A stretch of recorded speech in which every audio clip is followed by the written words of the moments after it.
Halo semuanya, perkenalkan nama saya adalah Frater Rudi Lesmana SC. Pada hari ini saya akan membagikan sebuah katekese berkaitan dengan pertobatan ekologis. Jika kita melihat dunia kita saat ini, dunia yang semakin sibuk dan juga sering lupa untuk bernafas, kita diingatkan bahwa bumi yang menjadi rumah kita bersama sedang menjerit. Suaranya mungkin tidak terdengar, namun dampaknya bisa kita rasakan di mana-mana. Cuaca yang makin ekstrim, alam yang makin rapuh, dan manusia yang semakin kehilangan arah. Dalam katekesi kali ini, kita akan mendengarkan salah satu suara profetis Gereja Katolik dari tokoh yang bernama Paus Yohanes Paulus II. Seorang tokoh yang sebenarnya sudah sejak lama mengingatkan kita bahwa kerusakan lingkungan bukanlah sekadar persoalan ekologis, namun juga persoalan moral. Dalam pesan Paus Yohanes Paulus II pada Hari Perdamaian Sedunia, tanggal 1 Januari 1990 yang berjudul Peace with God the Creator, Peace with all of creation. Pada pesannya ini menjadi sebuah tonggak penting dalam ajaran Gereja Katolik mengenai lingkungan hidup. Ini merupakan teks resmi pertama dari Gereja Universal yang secara langsung menyatakan bahwa krisis ekologis juga berkaitan dengan krisis spiritual dan moral manusia. Dan di dokumen inilah istilah dan gagasan mengenai pertobatan ekologis pertama kali diperkenalkan secara eksplisit. Mari kita masuk ke bagian yang pertama, krisis ekologis sebagai krisis moral. Paus Yohanes Paulus II melihat bahwa krisis ekologis muncul karena manusia kehilangan hubungan yang baik dan yang benar dengan Allah dan ciptaan. Beliau menyatakan bahwa ketika manusia memperlakukan alam sebagai objek yang bisa dipakai sesuka hati, saat itulah manusia sebenarnya sedang melukai kehendak Sang Pencipta.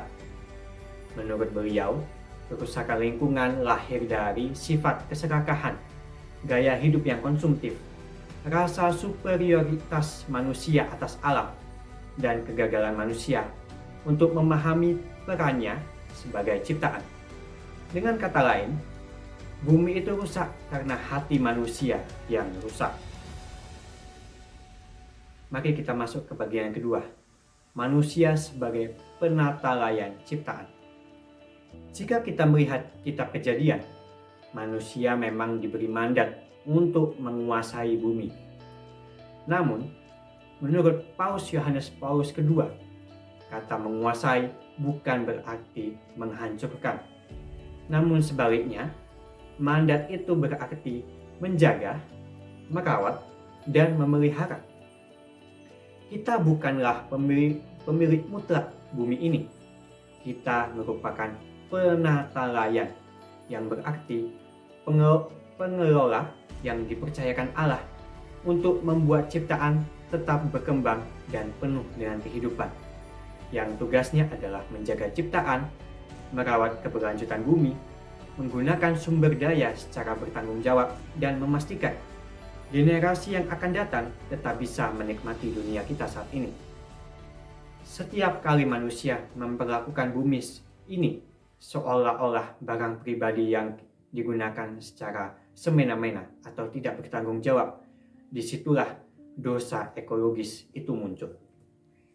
Mari kita masuk ke bagian yang ketiga, pertobatan ekologis.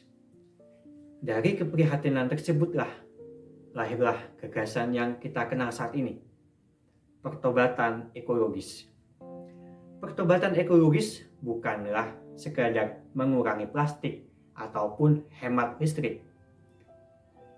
Pertobatan ekologis merupakan perubahan cara pandang, sebuah pembaruan batin di mana manusia kembali melihat dunia sebagai anugerah Allah.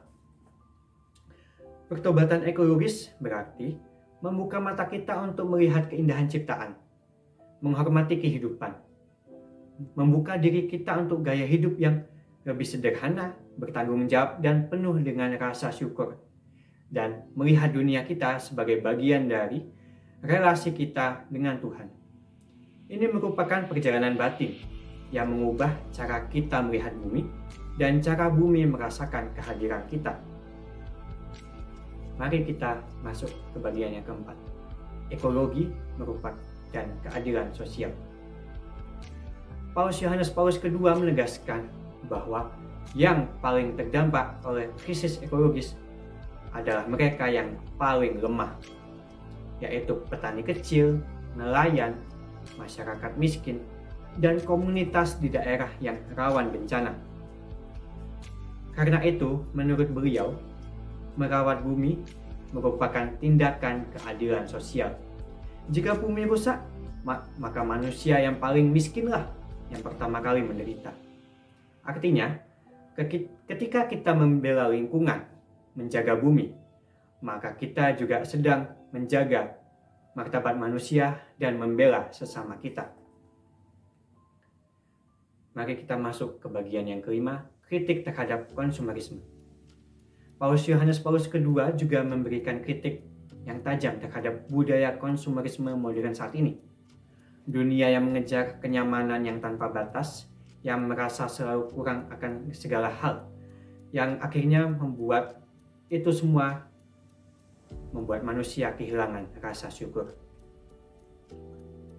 Menurut Paus Yohanes Paulus II, konsumerisme adalah ilusi kebahagiaan.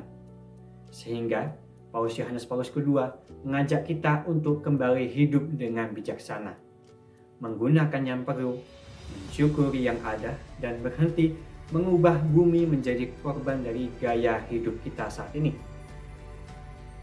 Dan pada akhirnya, inti pesan yang ingin disampaikan oleh Paus Yohanes Paulus II sangatlah jelas. Merawat bumi kita adalah bagian dari iman Kristiani, bagian dari tindakan iman. Jadi relasi kita dengan lingkungan mencerminkan relasi kita dengan Allah. Saat kita memperlakukan ciptaan dengan kasih, kita sedang menunjukkan cinta kita kepada Sang Pencipta. Dan ketika kita bertobat secara ekologis, berarti kita sedang berusaha untuk kembali ke harmoni dengan Tuhan, dengan sesama, dan dengan bumi yang menjadi rumah kita bersama.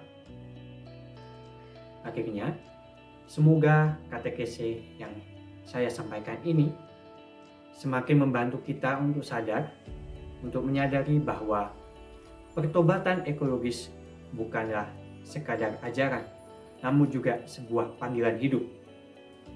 Paus Yohanes Paulus II mengajak kita untuk mengubah cara berpikir, mengubah hati, dan mengubah tindakan. Karena masa depan bumi kita ini ada di tangan kita. Dan masa depan kita ada pada bumi yang kita rawat hari ini.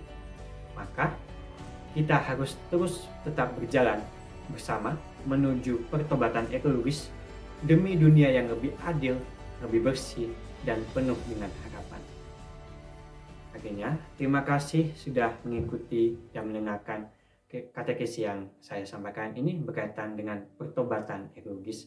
Semoga semua yang mendengarkan ini semakin tergugah hatinya untuk semakin menyadari akan pentingnya pertobatan ekologis. Sampai jumpa di katekesi selanjutnya. Terima kasih.